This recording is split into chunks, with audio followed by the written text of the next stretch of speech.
त्यानंतर तयारी करून घेतली, छान साडी घालून थोडा नट्टापट्टा केला. आता लग्न म्हटलं तर करावाच लागतो. आणि मग निघालो लग्नाला. चला बघा, पोचलो लग्नात.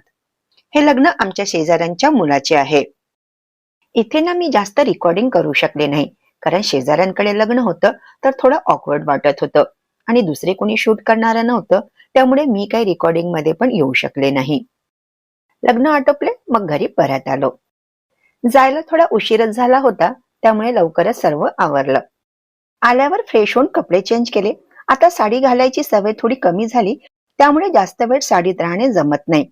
घरचे कपडे घालून थोड्या वेळ रिलॅक्स होऊन बसले. पाणी प्यायचे होते, कारण लग्नात कॅनचे पाणी खूप गार असते, म्हणून घरी येऊनच पाणी पिले.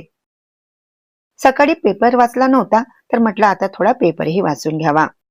सकाळी जे वॉशिंग मशीन मध्ये कपडे लावले होते ते तसेच होते, कारण की मला वेळ झालेला होता, त्यामुळे मी वाळवायचे तसेच ठेवले होते. तर आता कपडे काढून घेतले आणि वाळवायला टाकून घेतले.